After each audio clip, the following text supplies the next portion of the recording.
जय हिंद, वंदे मातरम। साथियों, बिहार पुलिस सिपाही की नई भर्ती 2025 के लिए आज के सेशन में जीके जीएस का एक न्यू प्रैक्टिस सेट को लेकर आए हैं।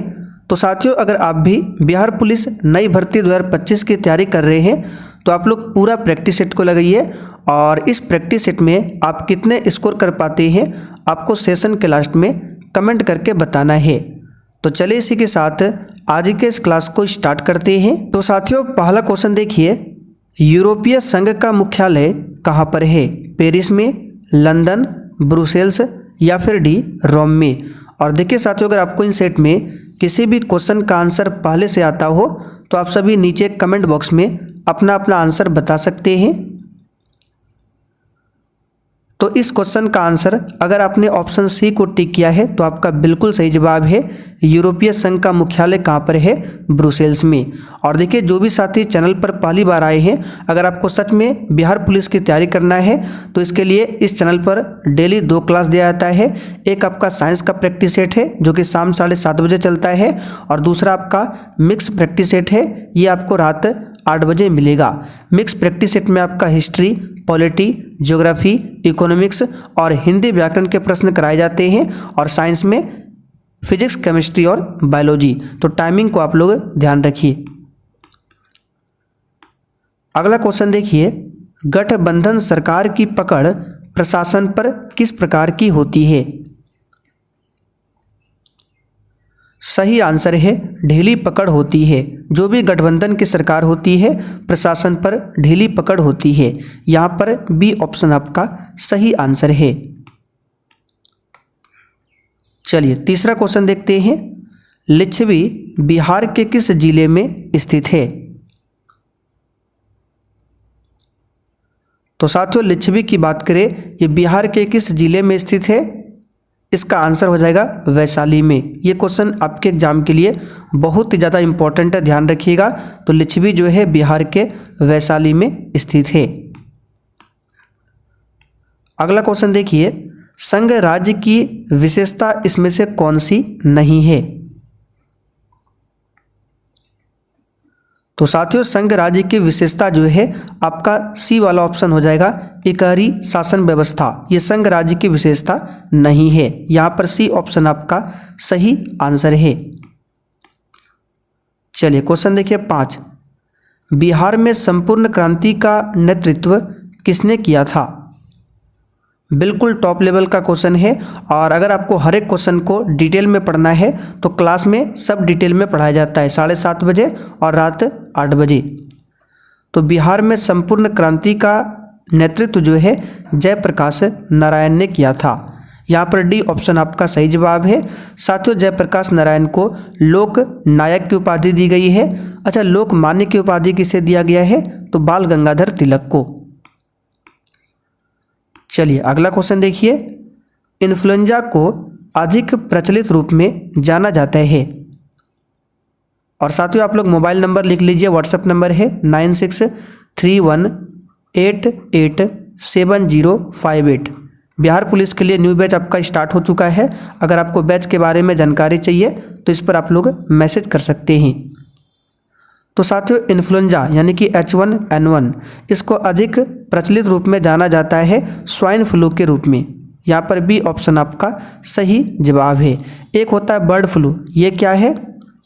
Bird flu. तो बर्ड फ्लू जो है ये आपका होता है H5N1 वायरस से, H5N1। और ये जो आपका स्वाइन फ्लू है ये होता है H1N1 से। अगला क्वेश्चन, रडार का आविष्कारक कौन था? तो साथियों, रडार का आविष्कारक कौन था? आंसर होगा रॉबर्ट वाटसन। यहाँ पर ए ऑप्शन आपका सही जवाब है। अच्छा, रडार में पूछा जाता है किस तरंग का प्रयोग होता है? तो रडार में रेडियो तरंग का प्रयोग किया जाता है। किसका? रेडियो तरंग का प्रयोग।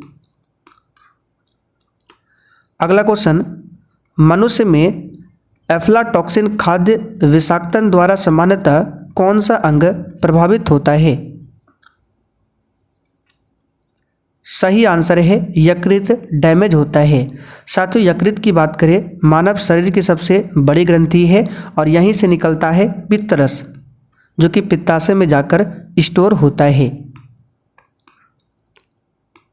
अगला क्वेश्चन, इनमें से रक्त दाब का मापक यंत्र कौन सा है? तो रक्त दाब बोले तो ब्लड प्रेशर आपने देखा होगा, उसको बोला जाता है स्फिग्नोमैनोमीटर। यहाँ पर सी ऑप्शन आपका सही आंसर है। अच्छा, रक्त दाब की बात करें, यहाँ से क्वेश्चन बनता है, ये जो स्फिग्नोमैनोमीटर है इससे मापा जाता है तो एक स्वस्थ मनुष्य के शरीर का रक्त दाब कितना होता है? तो याद रखिएगा 120/80, ये आपको ध्यान रखना है। कितना होता है? 120/80। अगला क्वेश्चन, विद्युत उत्पन्न करने के लिए कौन सी धातु का उपयोग होता है? तो साथियों, विद्युत उत्पन्न करने के लिए यूरेनियम का इस्तेमाल होता है। यहाँ पर ए ऑप्शन आपका सही जवाब है। अच्छा, यूरेनियम का कौन सा समस्थानिक सबसे ज़्यादा इस्तेमाल होता है? तो यूरेनियम 235। हालांकि सबसे अधिक जो है यूरेनियम 238 मौजूद है पृथ्वी पर, लेकिन इस्तेमाल होता है 235। तो 238 को ही शुद्ध करके 235 बनाया जाता है और इसी से विद्युत उत्पन्न किया जाता है। यूरेनियम का अयस्क का नाम क्या है? आप लोग कमेंट करके बताइए। तो चलिए आगे देखते हैं। लोलक की कालावधि किस पर निर्भर करती है? इस क्वेश्चन में थोड़ा सा आपको टाइम दे रहे हैं, हालांकि क्लास में ये सब क्वेश्चन डिस्कशन हो चुका है। बताइए इसका आंसर क्या होगा।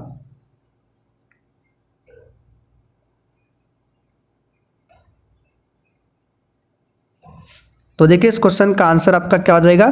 तो कालावधि यानी कि टाइम पीरियड जो निकाला जाता है, टी बराबर फॉर्मूला याद कीजिए, हमने आपको बताया था क्लास में 2π√L/g।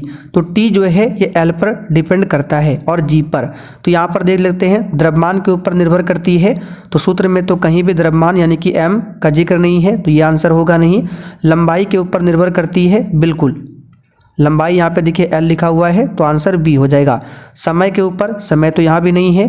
तापक्रम भी नहीं है, तो बचा आपका केवल बी वाला ऑप्शन। ठीक है, चलिए आगे बढ़ते हैं। चुंबकीय सुई किस तरफ संकेत करती है?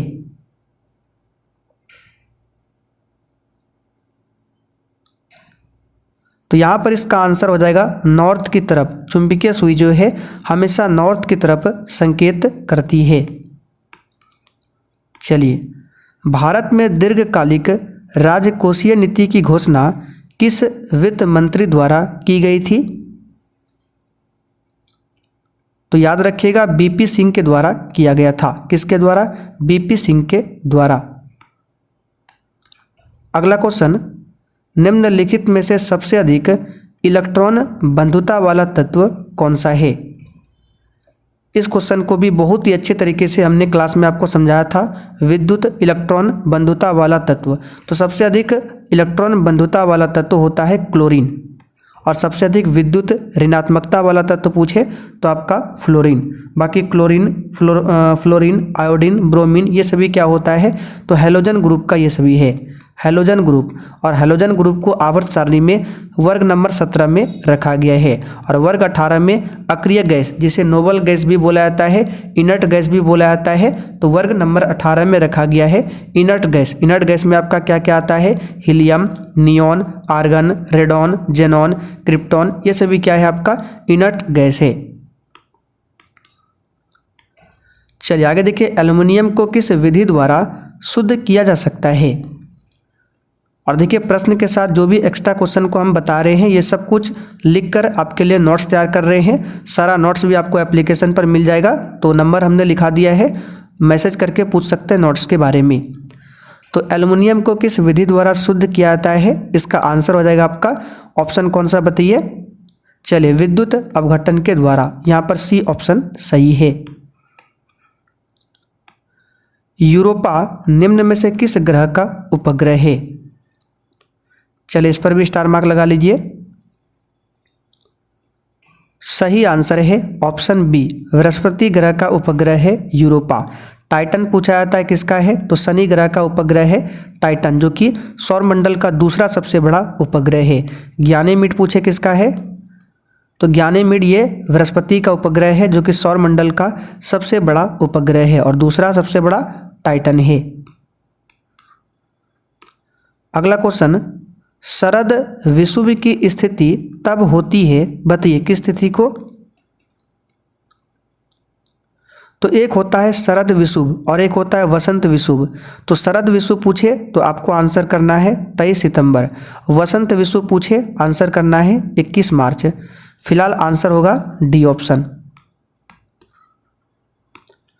निम्नलिखित में से कौन सी जल संधि अंडमान सागर एवं दक्षिण चीन सागर को जोड़ती है। यह है आपका मलक्का जल संधि।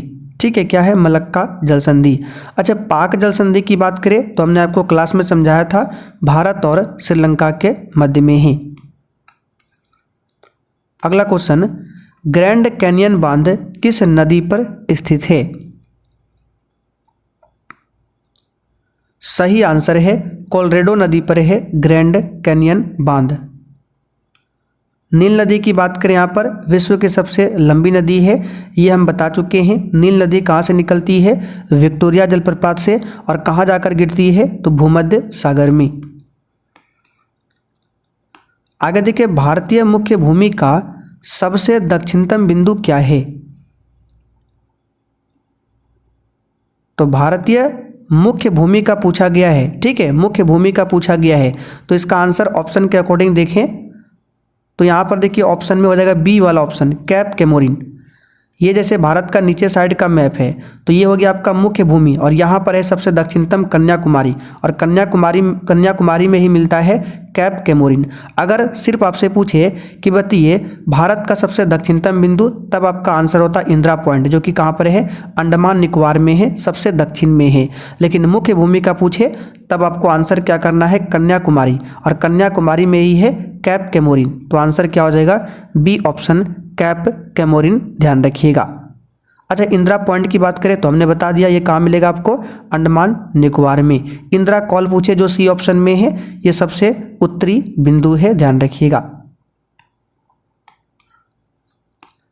वास्को डी गामा कहाँ का यात्री था। ये तो सभी को पता है, वास्को डी गामा कहाँ का यात्री था, बताइए इसका आंसर क्या होगा। चलिए, इसका आंसर हो जाएगा आपका पुर्तगाली यात्री था वास्को डी गामा, जो कि 1498 ईस्वी में भारत आया था।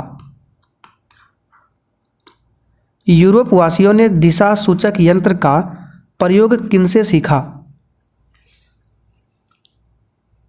तो प्यारे बच्चों, इसका आंसर हो जाएगा आपका अरब वासियों से। किससे सीखा, अरब वासियों से। अच्छा, दिशा सूचक यंत्र का आविष्कार पूछे किसने किया था, चाइना ने किया था। ठीक है, किसने किया था, चाइना ने। उत्तम आशा अंतरिक्ष की खोज किसने किया था, जिसको बोला जाता है केप ऑफ गुड होप।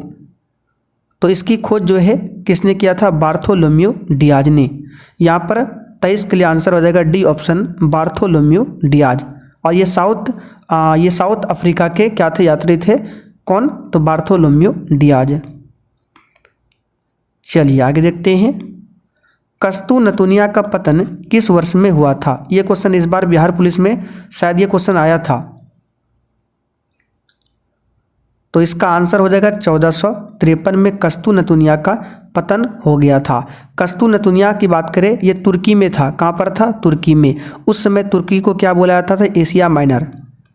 ध्यान रखिएगा, उस समय तुर्की को क्या बोला जाता था, तो एशिया माइनर बोला जाता था। और यहीं पर आपको देखने को मिलेगा कस्तूनतुनिया।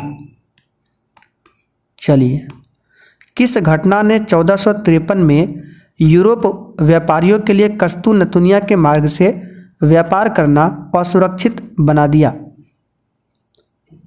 तो जब आप लोग लूसेंट को पढ़ेंगे, जो थ्योरी वाली नीली वाली लूसेंट होती है, तो वहाँ पर साफ साफ आपको लिखा हुआ मिल जाएगा। क्वेश्चन क्या पूछा गया, किस घटना ने 1453 में यूरोप व्यापारियों के लिए जो कस्तूनतुनिया के मार्ग से व्यापार होता था, इसका करना असुरक्षित बना दिया था। तो तुर्की आधिपत्य की स्थापना के कारण। यूरोप वासियों ने अक्षांश का पता लगाने के लिए किस यंत्र का निर्माण किया था। अच्छा, यहाँ से अगर आपसे क्वेश्चन पूछे कि ये जो आपका कस्तूनतुनिया है इसका वर्तमान में नाम क्या है, तो इस्तांबुल लिख देते हैं यहाँ पे। क्या नाम है? इस्तांबुल। ये कस्तूनतुनिया का वर्तमान में नाम है।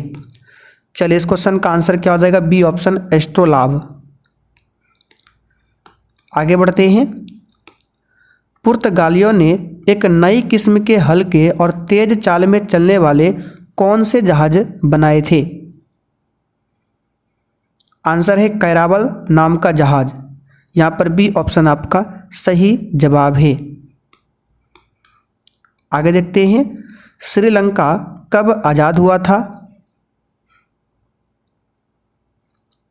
तो साथियों, श्रीलंका जो है श्रीलंका 1948 में आज़ाद हुआ था। सी ऑप्शन सही है। और अपना भारत 1947 में। आगे देखते हैं। चिपको आंदोलन का संबंध किससे है? तो साथियों, चिपको आंदोलन का संबंध आपका पेड़ काटने से हो जाएगा। ये उत्तराखंड में हुआ था और इसका नेतृत्व किया था सुंदरलाल बहुगुणा ने। सूचना के अधिकार आंदोलन की शुरुआत कहाँ से शुरू हुआ? तो सूचना का अधिकार आंदोलन इसकी शुरुआत होती है राजस्थान से। ए ऑप्शन यहाँ पर सही जवाब है। RTI, right to information, Hindi में सूचना अधिकार अधिनियम, ये जो है लागू हुआ था 2005 में। तो ये डेट पूछा गया है कई बार एग्जाम में, तो ध्यान रखिएगा। सूचना का अधिकार अधिनियम कब से लागू हुआ? 2005 में। तो साथियों, आज का प्रैक्टिस सेट आपका यहीं पर कंप्लीट होता है। अब आप लोग कमेंट करके बताइए आपने 30 क्वेश्चन में से कितने क्वेश्चन के सही आंसर किए हैं।